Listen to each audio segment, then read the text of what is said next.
My name is Wilson Ogoke. I work for the Ecosolve on the Ecosolve project of the Global Initiative Against Transnational Organized Crime. Um, some of you might not be familiar with the Global Initiative Against Transnational Organized Crime, so I'll do a quick introduction. We are a think tank and network of dedicated experts who work on exposing the harms of organized crime around the world. We have offices around the world, including in Vienna and Geneva, and we are basically a network of more than 700 professionals, many of who have law enforcement background. We have staff all over the world. We are probably best known for producing intelligence products and also for our convening power. And we also support policy development at the UN and other platforms, both national and international. And we work on all types of organized crime, as I have told some of you during private conversations. And our regional, we have regional observatories across the world, and that includes a West Africa observatory. And we also have thematic global projects like the Ecosolve project, which I work on.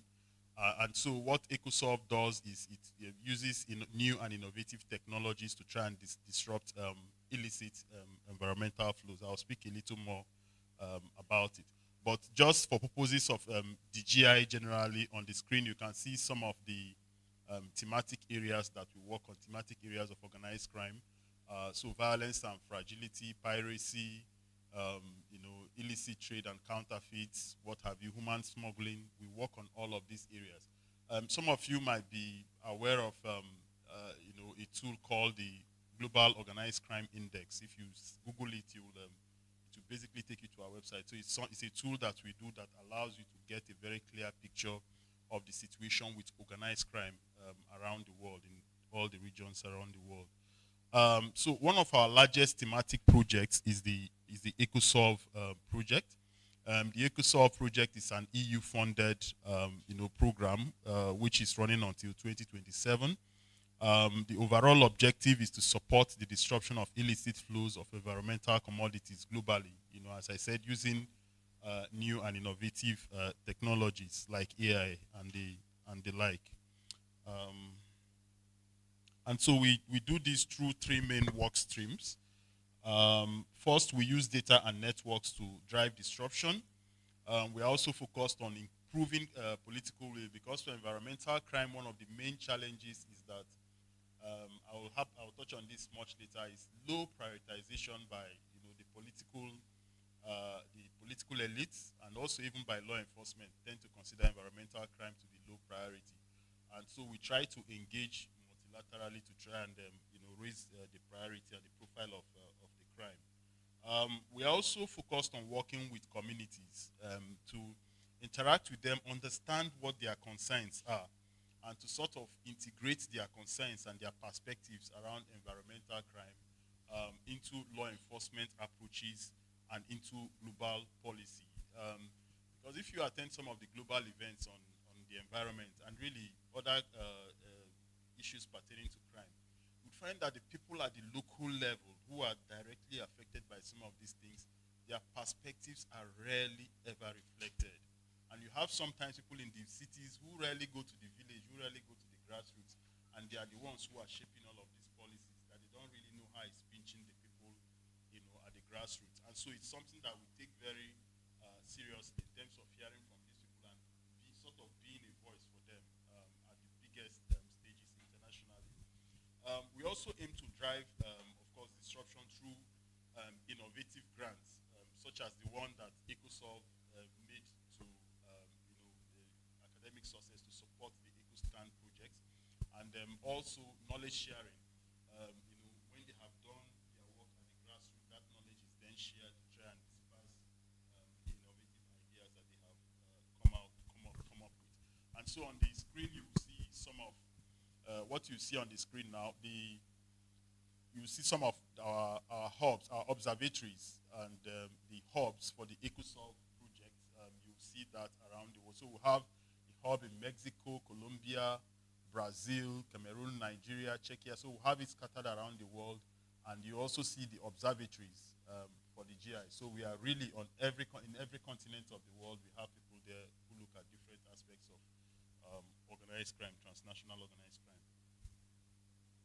And so now I'll move to the core of my presentation, which is really speaking about environmental crime in Ghana, but in West Africa broadly. And so what is, I would really like for this to be interactive so that we can really learn from it, if possible. I mean, the traditional understanding of environmental crime, the technical or academic understanding is that it's criminal laws, it's administrative laws, it's environmental laws that have been put in place to protect the environment. But that is a very narrow way to look at it. And so what I want to do in this slide is to draw your attention to the broader implication of environmental crime. So many of us know what human rights are, fundamental human rights. So there are standards which have been put in place internationally to protect the average human being, the individual, against the state. The state is very powerful. The government is very powerful. Also, you know, some private individuals within the state are also very powerful, like corporations, oil companies, they are really powerful individuals. The idea of human rights is they are globally recognized standards that are intended to shield, you know, the individual person against this overwhelming power of the state from abuses and, you know, what have you. And so I want us to think of environmental crimes as also instances of human rights abuses. And the reason is that many of the human rights we have, like the right to life, the right to property, you know, to family, they would mean nothing if the environment is damaged and destroyed. For instance, what does it mean to say people in a community have the right to life when the rivers they will get water from is polluted by galamsey, illegal mining, oil spillage, gas flaring, which is a challenge in my country, right? What does it mean to say they have a right to life? Then you turn around and you do some of these things that really make their life very miserable. So overall, I want us to think of environmental crime as also instances of grave human rights violations because they are the true universal crimes. If I go down to a river now and I pollute it, the truth of the matter is you do not know who and when the person will suffer from the consequence of that. And I think that is also why environmental crime is not really prioritized because the damage, you don't see blood immediately. You don't see someone bleeding or shouting immediately. But also by their nature, they are crimes that the consequences can linger for long.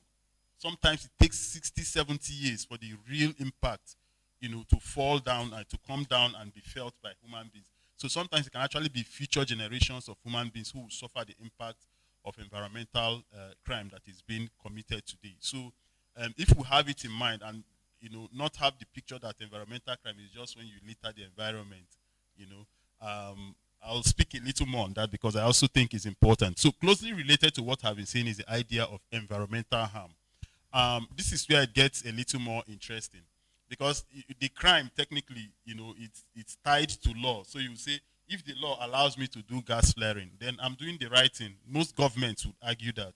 But the idea of environmental harm pushes the concept of environmental crime further. It removes it from legality, from just whether you have a law that says ABC. The question, the focus is less on non-human elements and non-human animals, as you would have in normal environmental law, normal environmental practice, you know, non-human items, you know, the elements of the environment like the trees, the animals, the rivers, the lakes, that's the focus. But when you talk of environmental harm, the focus shifts broadly to the human being. Even if the law allows you to do this thing, what is the effect of the human beings, the effect on the human beings in the community? So in some countries in West Africa, the law is an environmental criminal, government an environmental criminal. Government officials can be environmental criminals because they have the monopoly and the power to approve some of these things and they just do a rubber stamp and people are suffering. So even if the law allows them to do it, it's still environmental crime they are committing because it harms human beings. So I want us to have that picture, and that's because you cannot have any law that overrides human rights. Human rights laws are the supreme laws. You can't pass a law to say kill people, harm people. If it violates human rights, then that's not a valid law. And so in this slide, we'll look at the regional harmscape of West Africa. So the harmscape, I mean sort of environmental harms that we are seeing across our region. One thing I have already spoken about is the powerful actors and their role. And I think this is something that we really see in West Africa. The powerful actors, they monopolize decision making. So at most countries of the world, there is something called environmental impact assessment, which I'm sure you would have a law in Ghana which looks at that. So the idea, for instance, of EIA is that because the environment is so delicate, you are required to check what the consequences, the environmental consequences might be before you do anything. And it's something that is supposed to actually keep government in check. Tell us, the people, this thing you're doing, what are the likely consequences for the human and the natural environment around us? But we have a situation where that whole process is monopolized by the powerful, and it's not really accountable. They don't go back to the communities to say, okay, this road we want to build in this place, what is your fear about it? This mining project we want to approve in your village, in your forest, what are the consequences? So they monopolize decision making around environmental issues. And that is what I call predatory development. And I always say to people that development at all costs is not development. It's the way Africans think about it sometimes is let's develop, let's develop.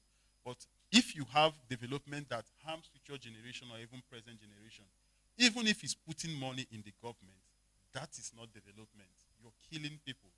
So, but we do have this in West Africa is a major challenge for us. Government just says, okay, $50 billion to be made.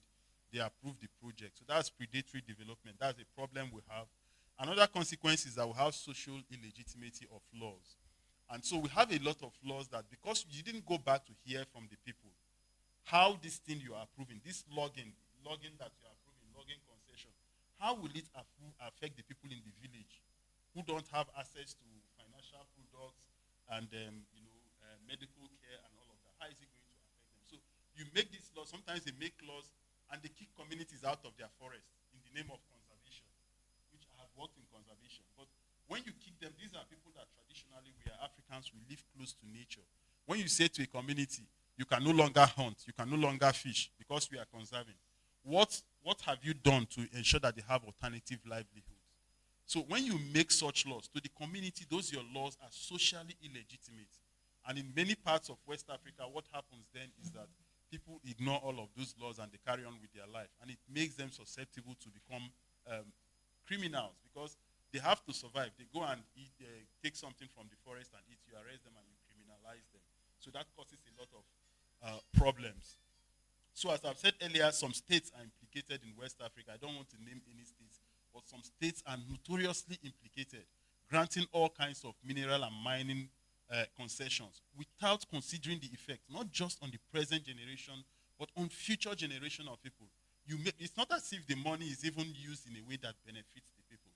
You just grant a concession because the law allows it, you despoil the environment, you're in the city, and the people just suffer for nothing. And so consequent upon this, law enforcement is very weak. The enforcement, I just mentioned environmental impact laws, for instance. The enforcement is very weak. Wildlife laws, for instance, in my country, very poorly enforced. People say, in fact, there was an incident or a joke that someone was caught with lion cubs and they went to show the Nigeria, took the person to Nigeria police. Well, it's just bushmeat now. What do you want us to do? So you understand? So the awareness of the importance of environmental laws, the legitimacy of the laws, and even their enforcement, these are regional challenges that we have in West Africa. And so related to these, organized crime groups have sort of infiltrated the environmental crime space. Why have they done that? In West Africa, because it's low priority, it's low law enforcement priority, they see that the risk is low, but the rewards are high. Wildlife crime, for instance, is globally is worth billions, tens of billions of dollars, right?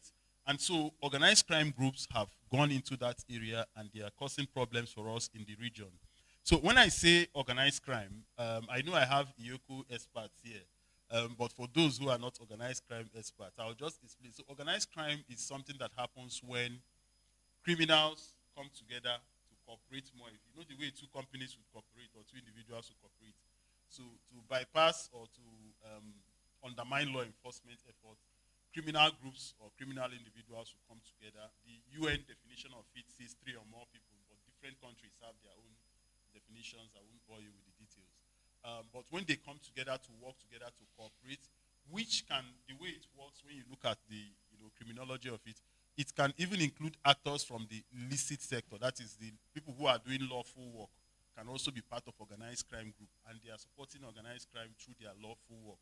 So this sort of problem, now has encroached into environmental crime in West Africa, and profit, the high levels of profit, is one of the things that are attracting them to it. And so organized crime, organized environmental crime has been noted in West Africa in the area of fauna and flora crimes. Fauna crimes, that is wildlife crime, poaching and all of that of endangered species. Flora, of course, illegal logging plants. Then IUU fishing, that is illegal, unregulated, and unreported fishing, which happens a lot along the coast of West Africa. We have people bring trawlers, and they trawl our sea coast, and they catch all our fish, and then they come and sell it to us. And some of these people are actually members of organized crime groups. Illegal logging, of course, is there. It's a major problem. We've lost a lot of our forest cover. Waste is a big one, waste trafficking. So under international instruments that have been put in place, many of you will know the cocoa dumping incident, where toxic waste was imported and dumped in Nigeria. After that, the international community agreed the Basel Convention, which was supposed to stop the flow of toxic chemicals from the industrialized countries into Africa and other developing countries.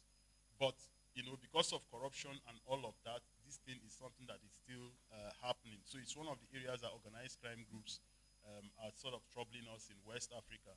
And then we have, of course, non-renewable crimes, which is around illegal mining, galamsey, oil bunkering, which is basically a group of people just come together, they go and mine minerals, and they do it without any kind of regard for the environment.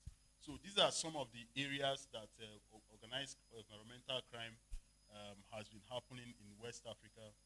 And because it happens because West Africa is highly vulnerable to organized crime in general. And the reason for this vulnerability, in my opinion, and well accepted, is high levels of poverty in West Africa. Really, really high levels of poverty. Then low levels of adherence to rule of law. These are the two main underlying factors that makes West African countries really vulnerable to organized environmental crime. So for instance, as I've said, hazardous waste, which are not really supposed to.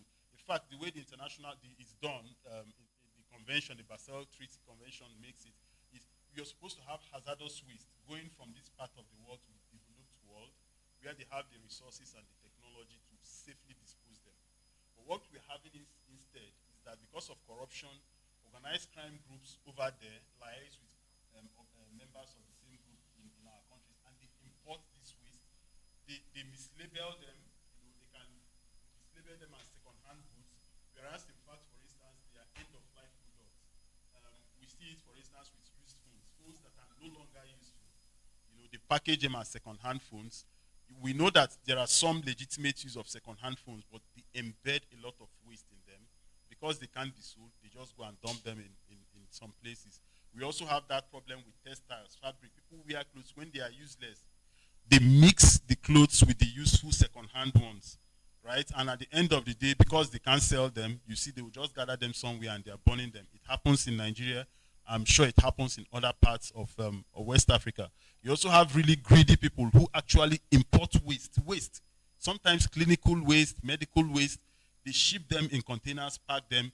They bribe officials at the ports. They import them, and then they secretly go and dump them in land fields. Sometimes they misinform the government and say to the government to have recycling facilities, whereas they don't.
fluidity. There is a certain fluidity in illicit markets, which are the lifeblood of organized crime groups, right? That is where they derive their funds.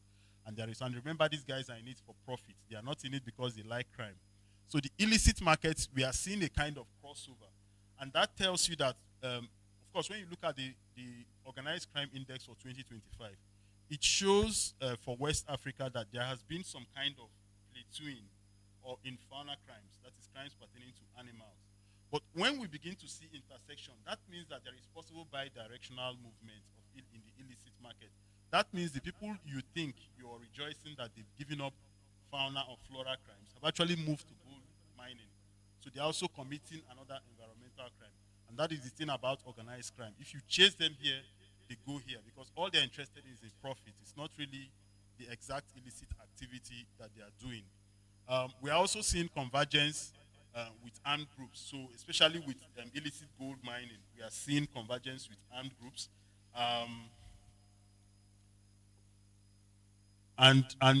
It's quite troubling because we are seeing this in some of the national parks. For instance, some of the some of the protected areas in the northern parts of the coastal West African countries of Ghana, of Nigeria. In Nigeria, there are national parks now where the national park rangers cannot go in anymore. They've basically been forced out. There is also a national park in the northern part of Ghana that has this challenge where a lot of mining is happening illegally, of course. And of course, all of these things is, as I said, exacerbated by poverty and low adherence to rule of law. So, but the main point I want you to take away from this is the fluidity is that if you think you've had a gain in a particular illicit market, it's good to watch the others because the gains you're getting here may actually be that the criminals have gone to another place and they are causing problems and there. So here we look at the resilience, and this resilience is taken from the GI's organized crime index, and it reflects the effectiveness of institutional measures to address organized crime, which of course includes organized environmental crime. Now, despite commendable efforts to address environmental criminality in the region, and this includes the Africa strategy on combating illegal exploitation, and illegal trade in wild animals and plants, there is also a West Africa strategy on combating wildlife crime. These are commendable efforts to address environmental crime.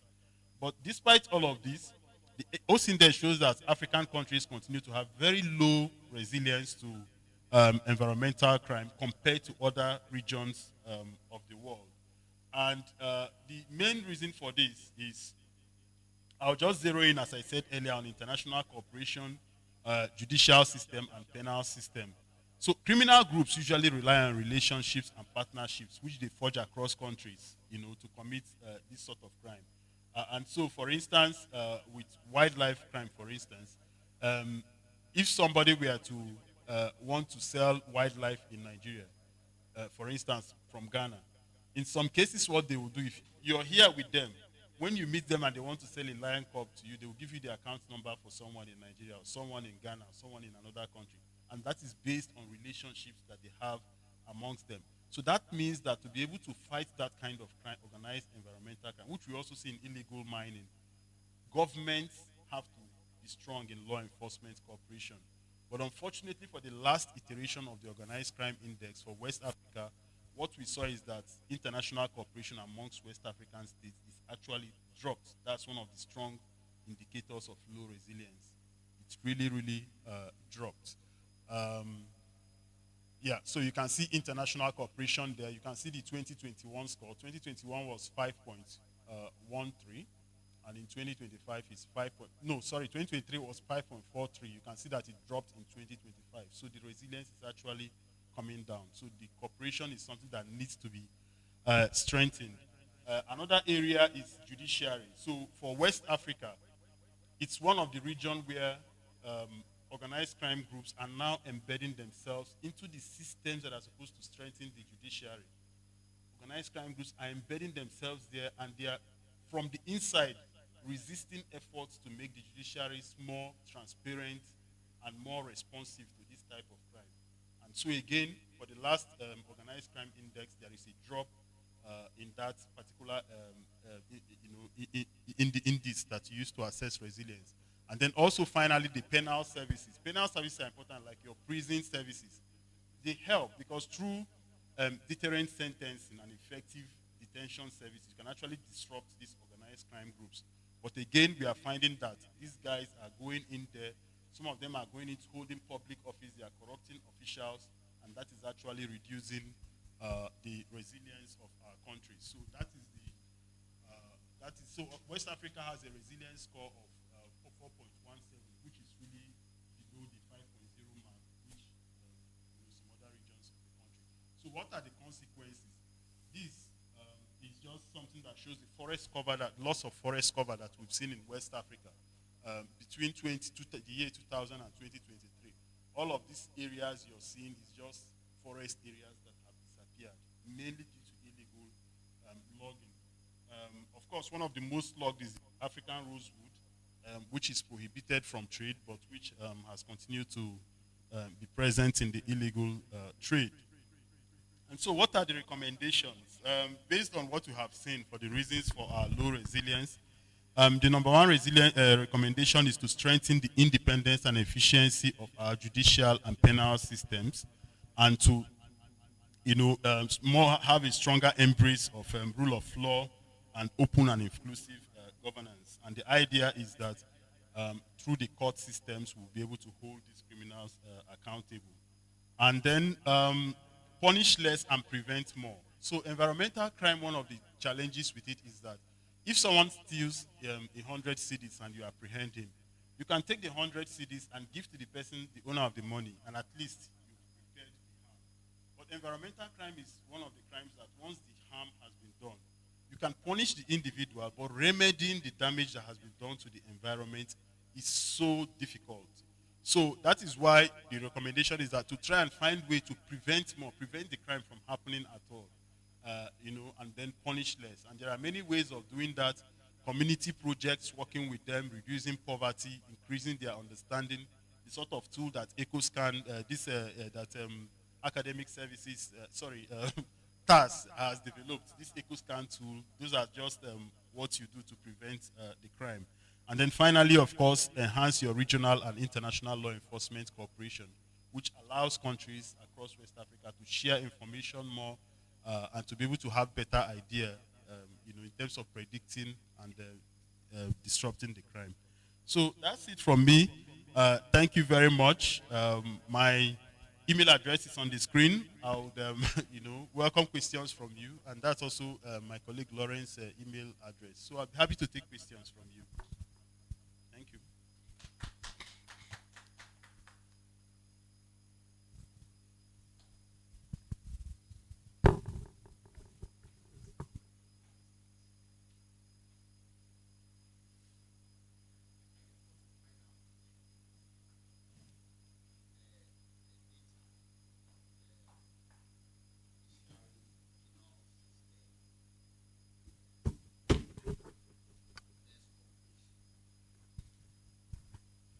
I want to find out whether the data on the judiciary, law enforcement, less international cooperation, are they based on specific, areas of interest? For example, because when you take, for example, in Ghana, one of the biggest challenges to environmental pollution is illegal mining, like I was saying, logging and all those ones. And these are, if I can put it, localized issues. These are the actors involved, the people involved are people that are within the country. I hope you understand. So, for example, if you want to tackle illegal mining, the actors are within this country. You can apprehend them, you can send them to court and all that. You might not need necessarily any international cooperation with any West African country, for example, if you want to deal with that issue. So I just want to know, the data, because I'm having challenges to appreciate some of the concerns raised, for example, about a weak judiciary, because I don't think in our case, the judiciary is not doing enough. I don't think in our case the law enforcement is not doing it. And I'll give an example. For example, if you are investigating illegal mining, I mean, beyond the fact that these entities are gone for the appropriate licensing regimes to, I mean, engage in these activities, it is the pollution and how it is done that is the issue. That is where the crime is, because on the face they would tell you they have the concession to have all the licenses from Mineral Commission, from Environmental Protection, from the Lands Commission, and all that. I don't know whether you are following my. So I just want to find out maybe if you can throw more light on the, I mean, the data. Yes. Yeah. So first things first, to answer your question on how judiciary might be relevant, remember we are talking about organized crime. And organized crime, once it transcends international borders, which it does a lot, it becomes transnational organized crime. And the thing about it, as I mentioned with the rule of fluidity, is that the transnational element is actually embedded in personal relationships. So there is always element of cross-border, when it's when we talk about big crime, big organized environmental crime like galamsey, illegal mining that you're talking about. And so how the judiciary comes in is that usually how you address that, you would need mutual legal assistance to share information with people, cooperation of your law enforcement colleagues and all of that. If you need to do extradition, if you also need to punish suspects, that's just some of the ways that the legal system might be implicated in that. Then on the data, what I have shared with you is based on the GI's Organized Crime Index 2025. All the data you need is on the website. If you go to that website, Organized Crime Index, it's globally. You can see the global outlook. You can see the global resilience outlook, the global vulnerability outlook. You can zero down to Africa.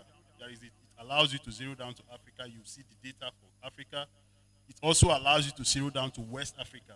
It allows you to zero down to Ghana.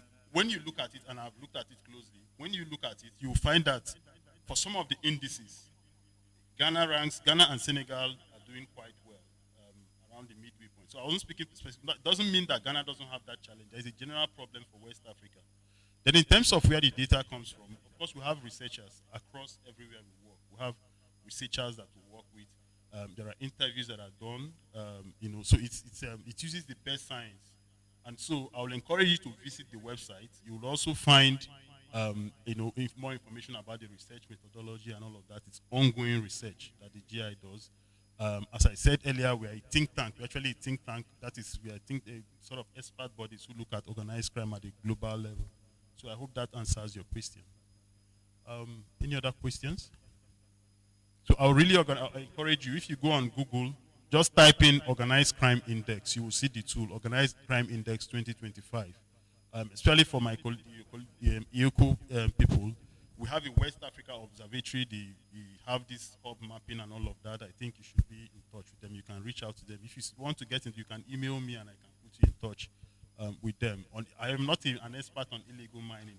I work more on environmental issues and wildlife issues. But if you want to get in touch with our West Africa observatory, who work on these issues, you send me an email. I'll put you in touch with them and you'll get all the information you need. All right? Thank you.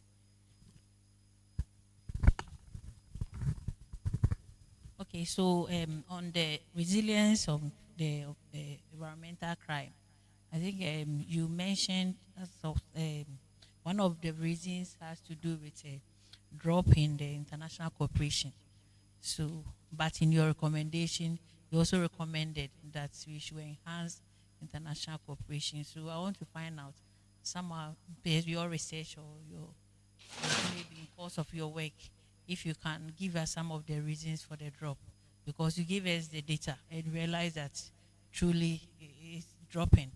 So we want to know what are some of the reasons for that. The details of why it's dropped. I can only guess now. I haven't gone into the in-depth into the reasons for the drop. But what it simply means is that whereas you have organized crime groups who are working very closely, sharing information, who are very responsive. If you block one route, they find another one. And it's all easy for them because they are working based on personal relationships. Whereas you would need approval to be able to change a course of action, they respond immediately, right? So they are always one step ahead, and it's in all areas of organized crime that you see this.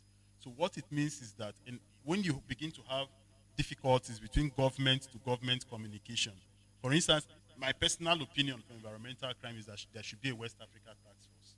And what a task force means is you get people from Ghana, Togo, all the countries of West Africa, and each country, you have either a law or a regulation, and you empower them. If you need to do something, do it. You don't need to write for approval to wait. So it increases the responsiveness. So that's an example of how international cooperation can support the fight. I know, for instance, that for wildlife crime, I think there is a task force that has been set up for West Africa region.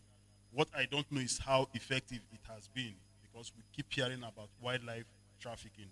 And so perhaps that substantiates what the organized crime index is saying in terms of the drop in international cooperation.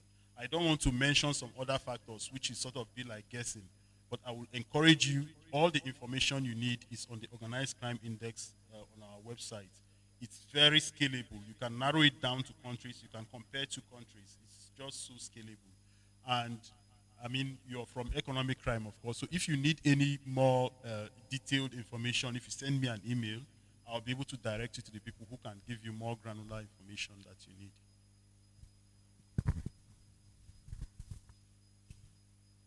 Yeah, so thank you very much. I just want to check with you. Do you think that setting up specialized environmental courts can help solve some of these things across the West African region?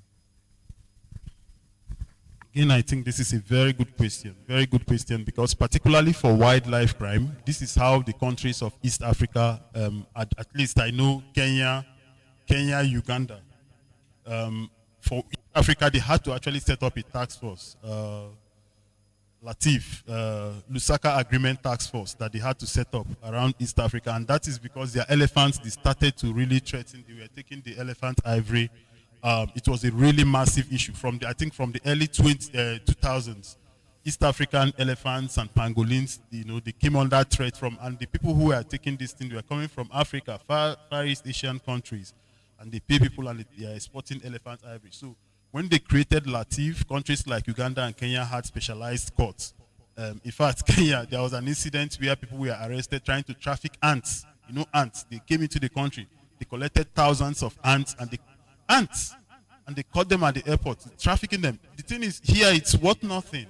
But once it goes out of your country, it's millions of dollars. It's a lot of money. So they caught them, and Kenya, what I liked about it, that I think that was late last year. The BBC reported it. Kenya was so efficient, they arrested them. There's a court at the airport there, and specialized courts, which, not all courts are abreast. I'll come to the reason why I think we need specialized courts. But because it has judges who are trained, prosecutors who are trained, they were so responsive immediately.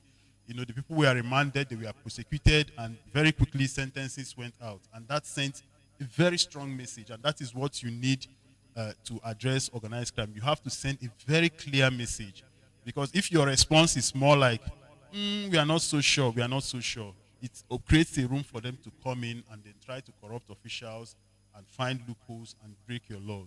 So do I think specialized courts are needed? Yes. One, because all organized crimes, as you know, they are very fast-paced and fast-moving crimes. These guys are very quick. Now, if a police officer, for instance, has to get a search warrant, or has to get some kind of permission to further investigation or for investigation, if you have to go through the normal process sometimes, before you tick all the boxes that you're ticking, that gap that you need to gather information or make arrests has closed. But I think the thing about specialized courts is that it allows you to have judges who become specialists, who understand this specific type of organized crime very well, who know why it's important, even prosecutors who are specialists in that area. So I think it's something that can be very helpful if you can manage it. As I said, some countries have done it. In fact, They didn't, I think in Uganda, they didn't even create a specialized court. They created a division. I think the same thing in Kenya. So you just have a particular court or judges who are, this is what they do, and they become specialists in that area. So to answer your question, I think it will help. Thank you.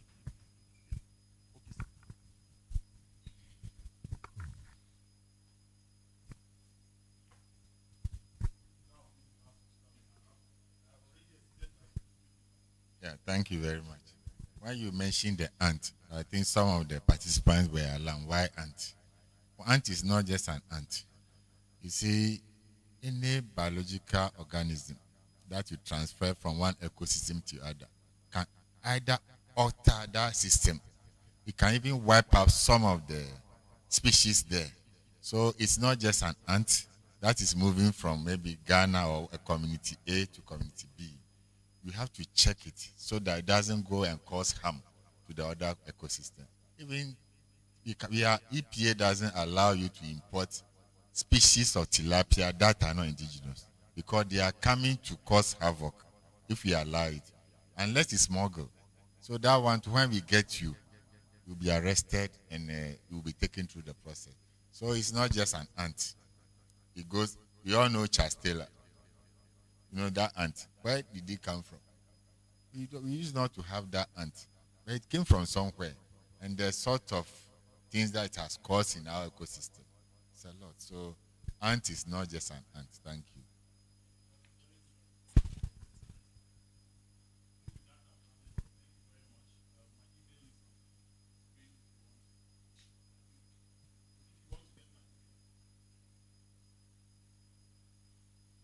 Thank you very much, Wilson. Please let's give it up for Wilson. Thank you so much.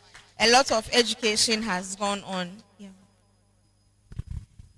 Thank you for sharing the work that GitHub is doing across the continent as well as the world at large. And I hope we've learned a thing or two, setting the tone for the Ecoscan AI conversation. But before we move to the next agenda on our program outline, I'm excited to share that we do have our guest of honor in our midst here. And so, without much ado, I would invite our guest of honor's representative to come and share their remarks with us. So, he's in the person of Mr. Lomote. Hope I got the name right. Please, let's give it up for him.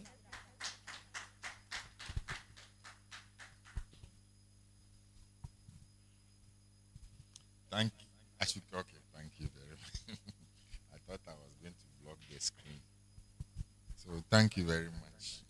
As you said earlier, I'm standing in for Professor Amma Branclucci, who wanted to be here, but because of a national and equally important assignment, we all know today is a national cleanup declared by the president himself. So I was there myself, but somewhere along the line, he had to ask me to leave so that I can come and stand in on her behalf. So she's still there. It is my prayer that we'll close early. I will close early and join her. Thank you very much. So I'm reading this on behalf of my boss. So it's still good morning, eh? Yeah, so we are still within time. Good morning. So all other protocol observed. It is both a pleasure and a privilege to join you as a guest of honor at this National Stakeholder Engagement Meeting organized by Ecoscan AI. I commend the organizers for creating this important platform to discuss how artificial intelligence, environmental intelligence, and digital innovation can support Ghana's journey towards sustainable environmental governance. Today's meeting could not have come at a more appropriate time. Around the world, environmental regulators are increasingly relying on technology and data-driven solutions to address complex environmental challenges. Ghana must not be left behind. Our nation is confronted with numerous environmental issues, including climate change, flooding, plastic pollution, illegal mining, deforestation, biodiversity loss, air pollution, coastal erosion, and poor waste management. These challenges have significant implications for public health, economic growth, food security, and national resilience. The recent flooding incident across parts of Accra and the country as a large once again highlighted the importance of proactive environmental planning, resilient infrastructure, effective land use management, and the timely availability of environmental information. Technology and environmental intelligence can help us move from reacting to disasters to anticipating and preventing them. Ladies and gentlemen, the Environmental Protection Authority, under the Environmental Protection Act 2025 at 1124, has the mandate to regulate, coordinate, and promote environmental protection and sustainable development in Ghana. I'd like you to know that Act 490, 1994 has been repealed by Act 1124, 2025. So we now have Environmental Protection Authority, no more Environmental Protection Agency. And it has given EPA a broader mandate to have oversight responsibility on anything relating to environment. Fulfilling this mandate requires strong partnership, scientific evidence, innovation, and the intelligent use of environmental data. Environmental intelligence is a collection, integration, analysis, and application of environmental information to support informed decision-making. It enables regulators to identify environmental risks early, monitor compliance more effectively, and allocate resources where they are needed most. Artificial intelligence is transforming environmental governance globally. AI-powered technologies can analyze enormous volumes of environmental data within seconds, identify trends, predict risk, and provide early warning alerts. These capabilities strengthen evidence-based policy making and improve regulatory efficiency. For the EPA, AI has become enormous potential in several critical areas. One, it supports the monitoring of air quality by analyzing data from continuous monitoring stations and identifying pollution hotspots in real time. We all know of the real-time air quality monitoring that is ongoing, that we even have some in the University of Ghana, specifically Physics Department, that 24/7 you can know the air quality of every part of the country on real time. It can improve water quality surveillance by detecting pollution trend in rivers, lakes, and coastal waters. It can also enhance compliance monitoring by identifying environmental permit violation and prioritizing inspections based on environmental risk. AI can also assist in mapping flood-prone areas, modeling drainage system, monitoring coastal erosion, detecting illegal mining activities through satellite imagery, tracking deforestation, and supporting biodiversity conservation. In waste management, digital technologies can improve waste segregation, monitor collection system, optimize recycling operation, and strengthen Ghana's transition towards a circular economy. These innovations are particularly relevant as Ghana prepares for the implementation of measures to reduce single-use plastics, introducing the planned phase-out of expanded polyester styrofoam, or what we popularly call takeaway. Come 1st of January 2027, there will be a total ban of styrofoam or polystyrene, or what we call takeaway in our local term. We will not import it, we will not manufacture it, we will not sell it, we will not use it. Digital technology can support compliance monitoring, evaluate policy impact, and improve public awareness and stakeholder engagement. Distinguished participants, the EPA is committed to embracing digital transformation in environmental regulations.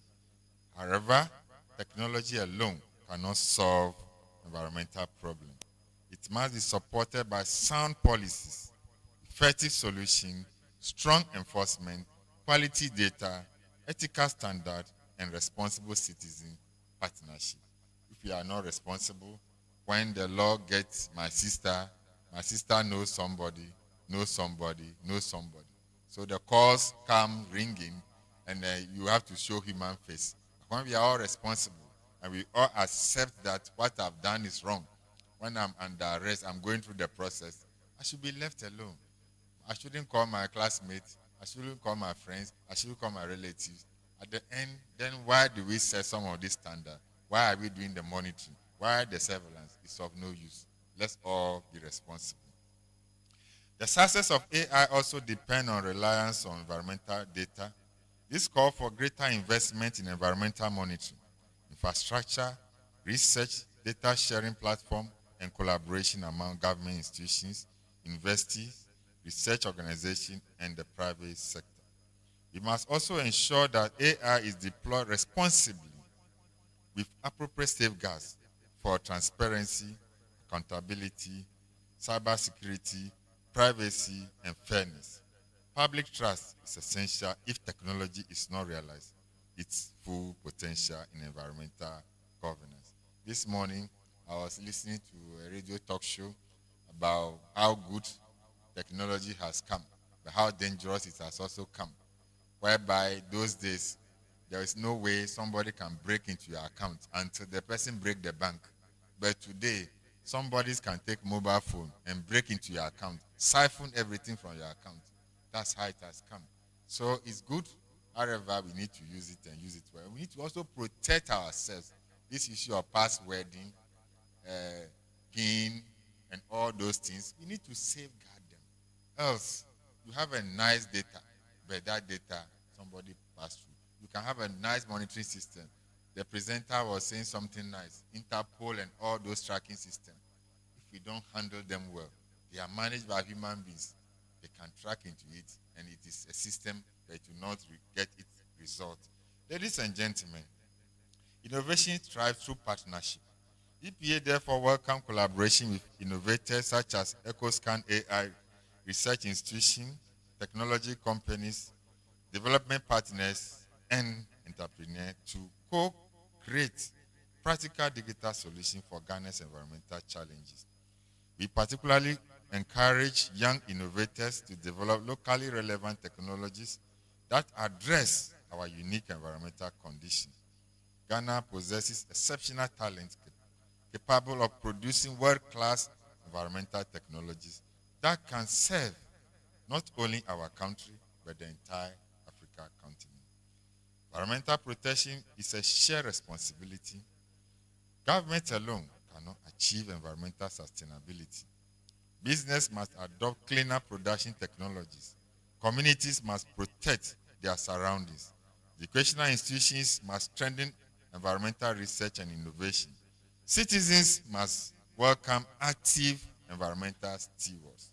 Together, we can build an environmental intelligent nation where decisions are guided by science, supported by technology, and driven by a shared community to sustainability. As we look forward, the EPA remains committed in strengthening environmental governance through innovation, digital transformation, stakeholder collaboration, and evidence-based regulation. We believe that environmental intelligence will play an increasingly central role in protecting Ghana's natural resources while supporting inclusive and supportive economic development. In conclusion, I congratulate Ecoscan AI for the visionary initiative. May today's discussion produce meaningful partnership, practical innovation, and lasting commitment that advance environmental protection in Ghana. Let us seize the opportunity to harness the power of artificial intelligence, not as an end in itself, but as a tool to protect our environment, strengthen governance, build climate resilience, and secure a sustainable future for generations yet to come.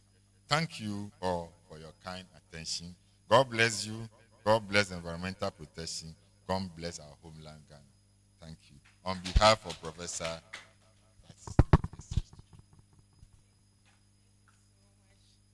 Thank you. Please let's give it up for Mr. Lomote. Thank you so much.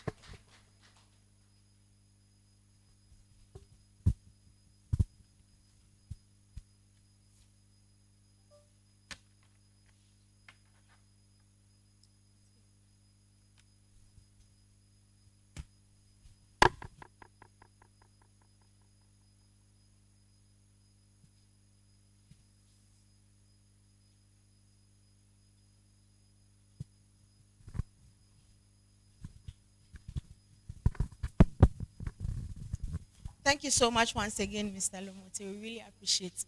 Please, are you leaving us?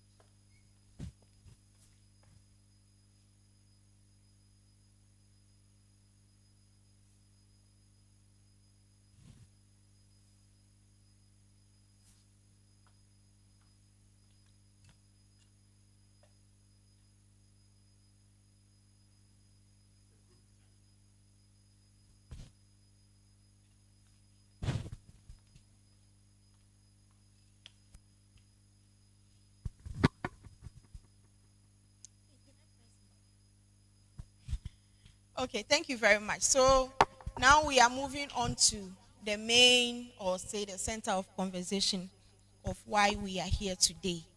And so to do us the honor with yours truly, my very self, representing the technical team. So it was a whole team that have put all this together. And I'm excited to share a presentation of the Ecoscan AI key findings, what we have been able to come up with so far, starting from January 2026 this year till June 2026 now. And so the presentation is going to be grouped in, let me say, three areas. One will talk about the introduction to the Ecoscan AI, then the methodology we used, and finally the preliminary findings that we came up with. And then we will now talk about how these insights or information can support organizations in terms of decision making. All right, and so as mentioned earlier on, Ecoscan AI is an AI-empowered environmental crime intelligence platform that basically combines community reports, satellite imagery, AI, and it puts all this together to provide insights that supports decision makers to make decisions that protect our environment. And so the key features about this system is that it has a community reporting system, satellite monitoring, artificial intelligence, and decision support dashboard. We piloted this program in 6 main regions. So the piloted regions are Western region, Western North, Central, Eastern Ashanti, and Volta regions. And so these are the regions where, for the pilot of this program, we are centering our conversation or focus on. So in terms of a summary of what we have so far, the community report we have received on the system is 373. And I'll say this is really impressive because at the time we started with the system around January, February, I remember we were recording like just one report. We're seeing 2, 3, and we're like, okay, we're a bit concerned how people will welcome the system, how people would use it, and all. And so I'm happy to say that 6 months down the line, 373 reports have come in. And then we'll also have 96% rate of satellite matching rates. And then we have covered 39 districts across these 6 piloted regions. Then we recorded 75.3% average risk score, as well as also the high risk district we recorded was in Prestia, Honey Valley. And the peak reporting month was in June 2026. And this, I think I know why. In the month of June, we did a lot of advocacy, particularly on World Environment Day. If you recall, June 5th each year is dedicated as World Environment Day. We did a lot of advocacies, radio programs, and all that. So during the month of June, we recorded the highest of the reports. And so this is just at a glance what we have received or gathered so far. In terms of our regional distribution, regarding the incidents that has come, the incidents report, you could see from the data that Western region recorded the highest. We had recorded a lot of reports from Western region, followed by Ashanti, Eastern, and then the Northern region recorded the least or reported the least as far as our incidents data report is concerned. Again, around crime analysis, we were able to explore what are the top types that came in as far as the reports are concerned. And from the data, we saw that illegal mining was the highest. And I'm sure with this, we are not surprised, right? Particularly in the Ghana ecosystem. Illegal mining, the reports that came, illegal mining topped the most, followed by river pollution. Then, so for others, there were other reports that came in that wasn't exactly, they didn't state specifically which crime type they are reporting. And so we grouped all of them as others in order to put this presentation together. We also noticed that charcoal burning was the least reported crime as far as our data is concerned. Still under crime analysis, we also were able to put together some information around the themes that were coming up really from the crime data that we found. And we also noticed that bush burning was the least, and then water pollution came the highest, the highest incidence reported as far as grouping the data into teams. And so these are what that came up, followed by illegal mining, then deforestation, or say forest encroachment, and then we also have wildlife crime reports also coming in as well. So this is how grouping the teams, the environmental crime teams, looks like. Oh, here.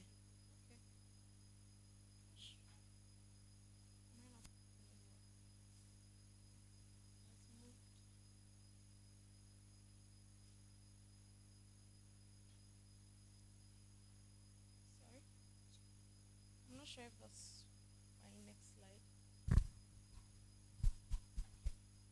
Guess I have to stand. I hope I will not block.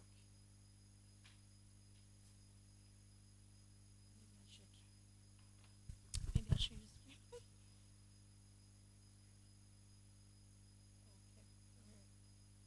Okay, and so we also did put together, still under district analysis, we decided to narrow it down to the top 5 districts. So this is where Pestia or Honey Valley came top.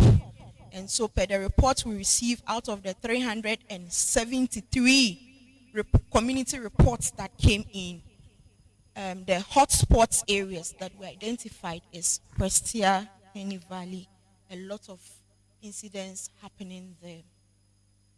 We also did put together a monthly trend. We wanted to find out from January up to date what has been the trend in terms of the incidents versus their satellite risk trends. And so starting from January, like we said, you could see that the arrow is down and then it climbed up or shot up in June, as I explained earlier on the reason why. So we're not really receiving a lot of reports, and it's understandable because we are just started in January, February, March, and people were now getting used to the system and all. And so you notice that in terms of trend, we have increased, starting from January till date. We recorded the highest of incidence reports in July. Then also we did it against their risk score, basically telling us how risky or how these incidents reports that came they are to the environment that they have been reported on. And this is what we had. We also did a satellite analysis, and these are the indicator trend from the month of January right up to the month of June 2026. And per our data, what these satellite indicators are telling us basically is that they are corroborating the community report patterns, the community reports that came. These satellite data are matching them in terms of the trends indicator regarding their incidence, the average risk, the average NDVI up to their average BSI. We also did look at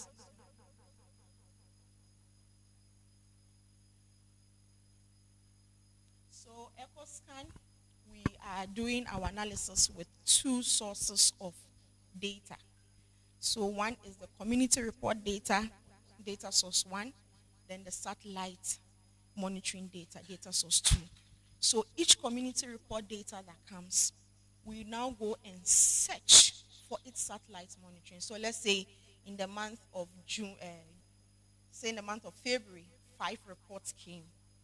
We will match that with their satellite information. So the satellite, yes, we use Google search, Google Earth engine for that. So yes, we have a technology, a system that we can match the community report that have come in with the satellite to say that, okay, so we received maybe an deforestation report in this area around this date. Satellite monitoring, what really happened around this date? And then perhaps it will tell us maybe between the 5 days interval or the 3 days interval monitoring we are doing, perhaps vegetation space dropped, by a particular margin. Then it tells us that, okay, since those on the ground from the community are saying deforestation is happening, and satellite data is also telling us that vegetation size or land size is reducing, there is some correlation there. So we use those two to give us a confidence or a stronger, should I say, input in terms of the analysis that we are doing. And so that is what we mean by the satellite data. However, it will depend on the community report. Community report is the basis, the ground source of our analysis. Then we will now use the satellite data or satellite monitoring information to back it. Then, sure.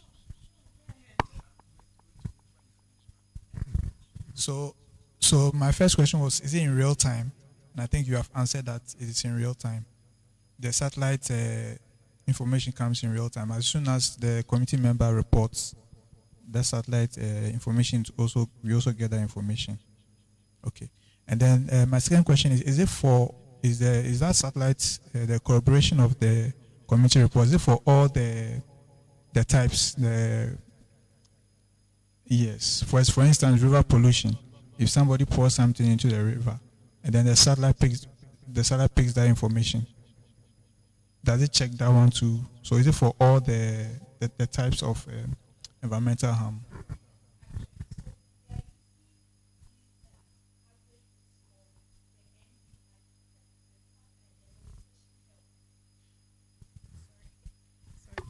Yes. And so there are various ways we are able to test or confirm these community reports that come in through the satellite monitoring. And these terms are what that helps us to be able to figure all those out. And so we are able to tell the vegetation health in terms of, like you're saying, a report on charcoal burning, a report on water pollution, or a report on perhaps even wildlife poaching, among others. So, I want to ask about the satellite monitoring that of the community report. You made mention that when there's a strong either corroboration or correlation between the two, aspect of data sources, then that one it can give you an upper hand on what to do.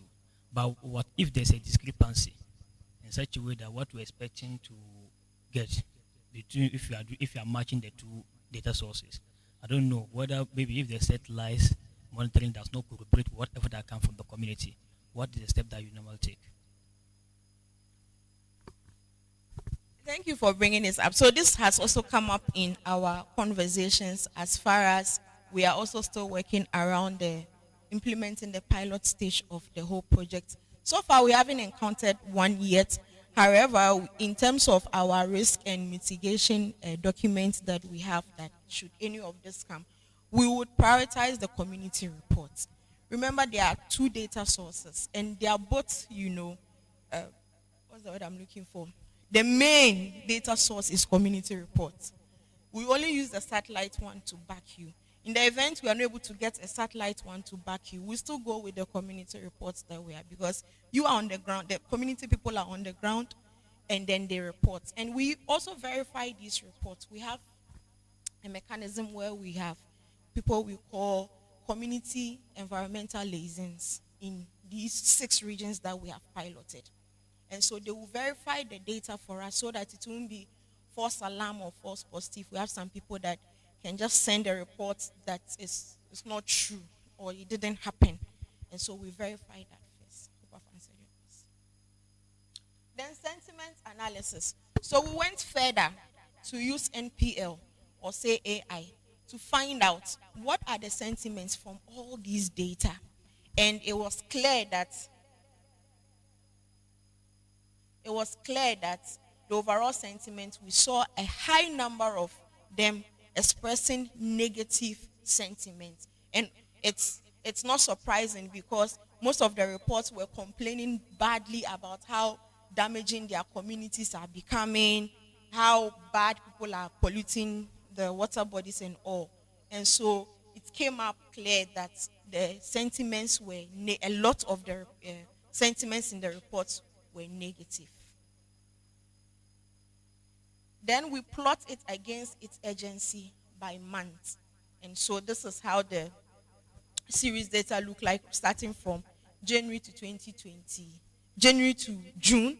And in all, June is taking the highest.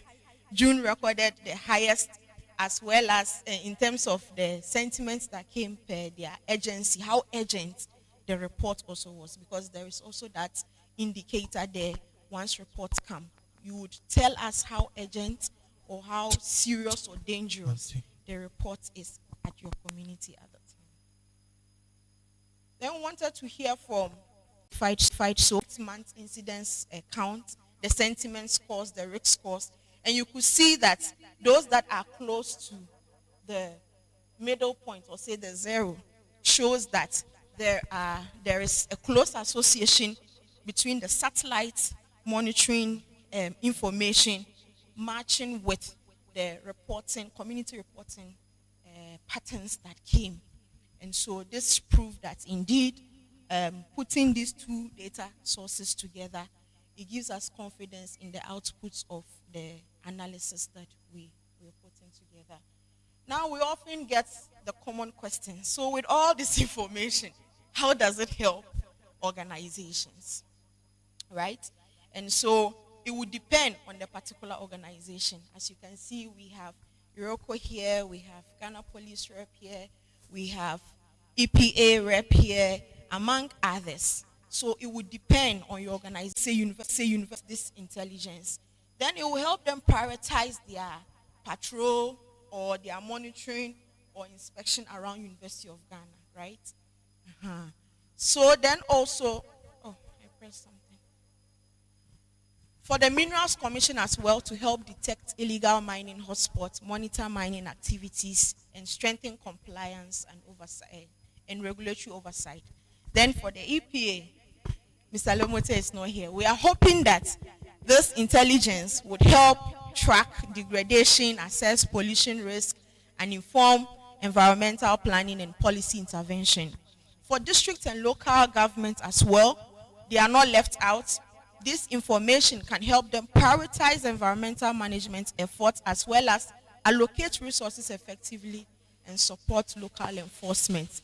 Civil society and development organizations are not left out too. It will help them identify vulnerable communities, target advocacies and awareness campaign, and support evidence-based programs. Then finally to researchers and universities to help generate evidence for research, validate AI models, support innovation, and inform policy through data-driven studies. One of the main challenges that researchers do have in terms of this area is the lack of data. A lot of things are happening at the community level, but where is it? Who is reporting? Do you get it? Even if they are reporting, if you're looking for data to work with, where do you find it? Ecoscan AI is also helping fill that gap as well. So finally, I would conclude by saying that in order for us to move forward in terms of protecting our environment, Ecoscan AI is just the beginning. Today's meeting is just the beginning, and so we really need to put in collaboration, collaborate with stakeholders like you all if we really want to push forward this agenda. And so we are at the end of today's meeting. We look forward to begin working with you all, and then also help validate, refine the intellectual outputs, the hot maps, and the analytical models to ensure that we are meeting your operational needs. We would also hope that you would adopt this